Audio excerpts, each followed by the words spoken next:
അവിടെ കൂടുതലും സ്ത്രീ കലാകാരികളാണ്. ആ. ബാക്കി എല്ലാവരും ജോലിക്ക് പോയി. ഓ അത് ശരി. അതാണ് അത്. ഇങ്ങനെ ഇപ്പൊ കലാപരിപാടി കാണാനൊന്നും ഇരുന്നാലേ വൈകിട്ട് അവർ അന്നം മുട്ടിപ്പോവും. അതെ, ഞങ്ങളെങ്ങനെ ഞങ്ങളിപ്പോ ജോലിക്ക് വന്നിരിക്കുക നിങ്ങള് കാണാനും. രമേശേ, എന്തോ ഇപ്പോ 5 മക്കളിൽ അവസാനത്തെ ആൾ ഇത്രയും വലിയ ബലിതക്കാരനായി. ബാക്കി 4 മക്കൾ അങ്ങോട്ട് പോയി. 4 മക്കളില് ഒരാൾ ഡിഫൻസ് അക്കൗണ്ട്സിലാണ്, 2 ആണുങ്ങൾ കൊച്ചി തന്നെ ഉണ്ട്.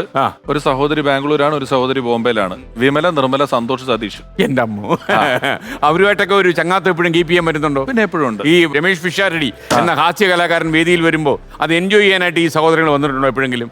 കുറവാണ്, വളരെ കുറവാണ്. എനിക്ക് താങ്ങാൻ പറ്റാത്ത അവസ്ഥയാണോ? അതല്ല, എനിക്ക് വലിയ പ്രശ്നമാണ്. പോലും കൊണ്ടുപോകില്ല. എല്ലാം ഓക്കെ ആണെങ്കിൽ എന്റെ വീട്ടുകാരോ ബന്ധുക്കളോ ഇത് ഇവിടെ ഇരിപ്പുണ്ടെന്നുള്ള ബോധ്യം വന്നാൽ എന്നെ ഒന്ന് കെട്ടിയിട്ട പോലെ ആയി പോകും. എനിക്ക് ചെയ്യാൻ പറ്റത്തില്ല. ആകെ ടെൻഷൻ അല്ലേ? നമ്മുടെ പത്നി, പൂനെയിലെ പത്നി അല്ല, നമ്മുടെ സ്വന്തം പത്നി. പൂനെയിലെ പത്നിയൊക്കെ അത്യാവശ്യം നല്ലോണം മലയാളം പഠിച്ചു. നല്ലോണം മലയാളം പ്രശ്നമാവും. ഇതുവരെ അവരെ തെറ്റിദ്ധരിപ്പിച്ചുകൊണ്ട് നടന്നല്ലേ ഓരോ കാര്യങ്ങൾ. പലതും മലയാളം അറിയില്ലായിരുന്നല്ലോ. ഇപ്പൊ മലയാളം മനസ്സിലായോ? ഞാൻ ഈ കല്യാണം കഴിക്കുന്നവരെ എന്റെ ഒരു 5-6 എപ്പിസോഡുകൾ കൂടുതൽ ഒന്നും തന്നെ കാണാതെ കല്യാണം കഴിച്ചത്.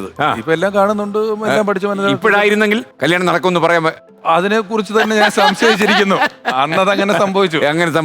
അല്ല, ഈ സാധാരണഗതിയിൽ ഞാൻ അന്നും ചോദിക്കണമെന്ന് ചോദിച്ചു. രമേശ് നേരത്തെ വന്നപ്പോഴും എങ്ങനെ രമേശ് പൂനെ ചെന്ന് വിട്ടു, അല്ലെ പൂനെക്കാരി എങ്ങനെ തൃപ്പൂണിത്തുറ വന്നിറങ്ങി? അല്ല, ഞാനത് പലപ്പോഴും പറഞ്ഞിട്ടുണ്ട്. അതായത് ഈ ഗവൺമെന്റ് ഈ സിംഹവാലം, കുരങ്ങനെയും കടുവേനെയൊക്കെ സംരക്ഷിക്കുന്ന പോലെ സംരക്ഷിക്കണം. ഭീഷണി നേരിട്ടോണ്ടിരിക്കുകയാണ്.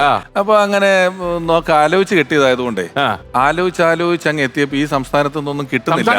സംസ്ഥാനത്ത് ലഭ്യമല്ലാതെ അങ്ങ് എത്തിപ്പോയി. മാത്രമല്ല, കാര്യം ഇതൊക്കെ പറഞ്ഞാലും നമ്മുടെ പരിപാടി കാണലും കല്യാണം ആലോചിച്ച് ചെല്ലുമ്പോ ചെറുക്കൻ എന്താ ജോലി? മിമിക്രിയാണ്. ചിലപ്പോ രക്ഷപ്പെട്ടേക്കെന്നൊക്കെ പറയുമ്പോ അതിനൊരു ചെറിയൊരു പ്രശ്നമുണ്ട്. ഭൂരിപക്ഷം ആൾക്കാരും ഈ സിനിമയെക്കാളും പ്രശ്നമാണോ മിമിക്രി? ഭൂരിപക്ഷം ആൾക്കാരും പ്രേമിച്ച് കിട്ടുന്നത്. എനിക്ക് എന്തോ പ്രേമിക്കാൻ പറ്റിയില്ല.